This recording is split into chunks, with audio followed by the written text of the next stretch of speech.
roller coaster, you don't go grab a corn dog or a pot of honey. I needed something to settle my nerves. Okay. That's all I'm saying. Drinks help. Yeah. Doctor said 2 corn dogs and call me in the morning. Yes. All right, let's go to Rachel. All right. Yeah, I feel like I'm not going to have a lot of friends after this. My overrated e-ticket in Disneyland is Indiana Jones. I'd be curious. Okay, for reasons. I'm curious. Yeah, those aren't fighting words to me, but I am curious as to your reasons. Well, so the wait is always really long, even if you have a lightning lane, because you merge like pretty early in the queue. So you're standing there for a while, no matter what. And you end up in that room where you watch that black and white video with the guy for a really long over and time. over again. Greetings, my friends. Yes, greetings, my friends. Exactly that one. And then I'm not ever like blown away by it. And every time I get off, I'm always like, why did I wait that long? I can see that to an extent because it is more based upon Indiana Jones and a Temple of Doom. This whole idea of this mystic caverns and stuff that he's in. And and that was my least favorite Indiana Jones movie. Ouch. Yeah, no, I did not care for Indiana Jones and Temple of Doom at all. That's one of my favorites. I do like the part where the fire goes because you get that like flash of warmth. That's always like a nice moment. But the rest of it doesn't feel very action packed. And I don't know if that's kind of what you meant by it being focused on Temple of Doom. There's just not a lot of action. It doesn't feel very Indiana Jones-ish to me. Yeah, right. There's actually not a ton of Indy himself in the ride. And it's not just one, huh? And it's not even Harrison Ford Indy. No, fake Indy. Yeah, that's true. That's fake it. Faux Indy. I can see that. Disco Indy. Yeah, no, I like the ride, but now that you say that, I can see it. Yeah, no, I can totally understand it too. I mean, it's not one of my least favorite, but yeah, I could see a reasoning. I mean, I remember that queue is a very long queue. Yes. Yes. Very even long. Even with a lightning lane, there's no way around it. Yeah, it's cool, stale. It's stale going into it, but I didn't mind getting ridden around it a little bit, but I hate it. But Thibodeau's my favorite, so I'm biased on that. Do you like Dinosaur better than that one, or would you say that's a more action packed, or it's equally just as? Or is it on your list? I can take or leave that one too. Okay. Well, for sure, that one's on the list right now because I just don't feel like they're keeping it up very well. But. That's absolutely that's true. A damn shame too. It is. Yeah. It's really a damn shame. But anyway, there are a few like that. All right. Well, that was a good one. Yeah. I never saw that coming. I know we got to keep it moving here, so I'll go with Disney World Space Mountain. Okay. Wait's too damn long. The ride is rough and rickety, and it's really not much at all to look at. I mean, the launch is fine, but after that, it's just visually boring. There are no eye-popping effects. I mean, you really have to look around just to find to look at. And no more cookies. You can't see cookie meteors.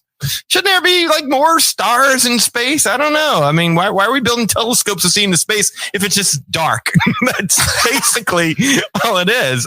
And then really, since there's not much to look at, all I can think about is how uncomfortable I am in this tiny little car where I have to contort myself just to fit in there. I'm always scared I'm going to get a Charlie horse, jolt upwards, and get my head taken off by a passing girder or something. You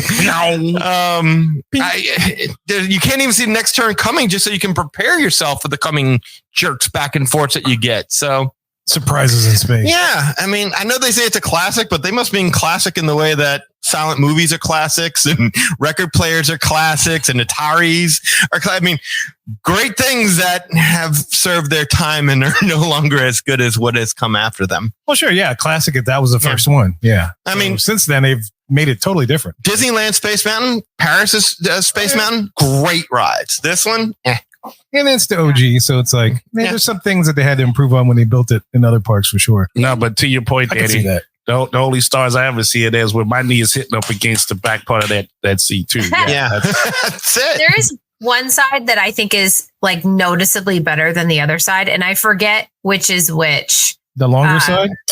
Yeah, I can't remember which one is better, but every time I ride it, I'm like, oh yeah, I got the good side this time. And when I don't get it, I'm like, okay, that was the bad. I remember now. Yeah.